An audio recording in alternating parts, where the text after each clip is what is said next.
बोलो गंगा दशहरा पर्व की जय। सभी सुनने वालों को गंगा दशहरा की हार्दिक शुभकामना। गंगा दशहरा का पर्व ज्येष्ठ मास की शुक्ल पक्ष की दशमी को मनाया जाता है। ज्येष्ठ शुक्ल दशमी को सोमवार तथा हस्त नक्षत्र होने पर यह तिथि घोर पापों को नष्ट करने वाली मानी गई है। इस नक्षत्र में बुधवार के दिन गंगा अवतरण हुआ था, इसीलिए यह तिथि अधिक महत्वपूर्ण है। इस तिथि में स्नान, दान, तर्पण से 10 पापों का नाश होता है, इसीलिए इसे दशहरा कहते हैं। इस दिन गंगा में स्नान का विशेष महत्व है। गंगा स्नान से व्यक्ति के सारे पापों का नाश हो जाता है। यह जल वर्ष भर रखने पर भी सड़ता नहीं है। कथा इस प्रकार से है। प्राचीन काल में अयोध्या में सगर नाम के राजा राज्य करते थे। उनके केशनी तथा सुमति नामक 2 रानियां थी। केशनी से अंशुमान नामक पुत्र हुआ तथा सुमति से 60,000 पुत्र थे। एक बार राजा सगर ने अश्वमेध यज्ञ किया। यज्ञ की पूर्ति के लिए एक घोड़ा छोड़ा गया।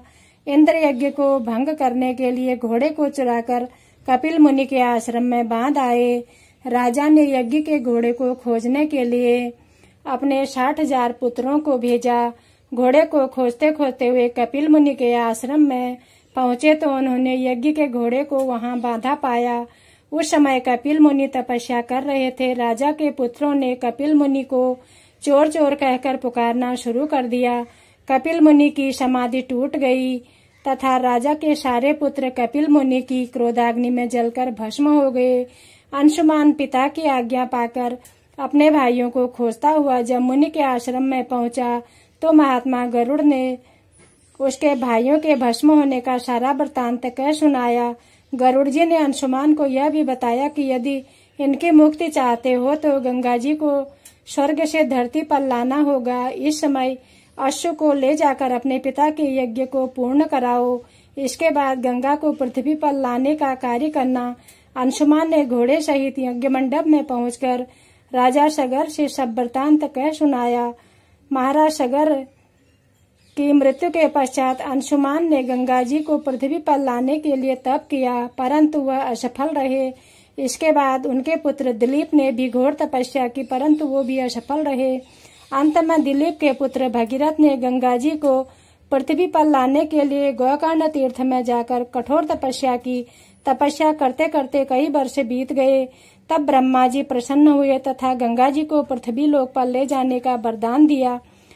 अब समस्या यह थी कि ब्रह्मा जी के कमंडल से छूटने के बाद गंगा जी के बेग को पृथ्वी पर कौन संभालेगा।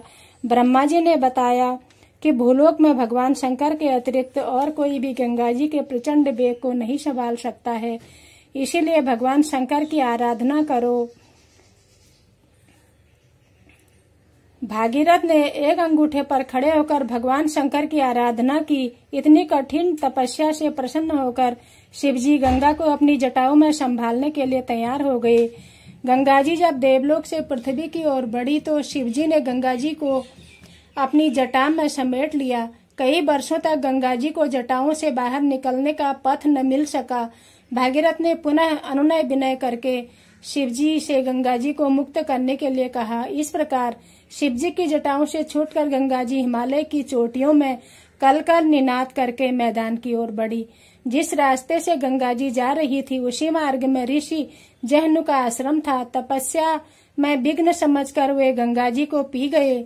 भगीरथ के प्रार्थना करने पर उन्हें पुनः जाग से निकाल दिया। तभी से गंगा जहनु पुत्री जाह्नवी कहलाई। इस प्रकार अनेक स्थलों को पार करती हुई जाह्नवी ने कपिल मुनि के आश्रम में पहुंचकर राजा सगर के 60,000 पुत्रों के भस्म अवशेषों को तार कर मुक्त किया। उसी समय ब्रह्मा जी ने प्रकट होकर भगीरथ से कठिन तप तथा सगर के 60,000 पुत्रों के अमर होने का वरदान दिया तथा घोषित किया कि तुम्हारे नाम पर गंगा जी का नाम भागीरथी होगा। अब तुम जाकर अयोध्या में अपना राज्य संभालो। ऐसा कहकर ब्रह्मा जी अंतर्ध्यान हो गए। गंगा मैया की इस पतित पावनी कहानी को जो सुनता है, जो कहता है, सबके मनोरथ पूर्ण हो जाते हैं। बोलो पाप नाशनी गंगा मैया की जय। बोलो गंगा दशहरा पर्व की जय।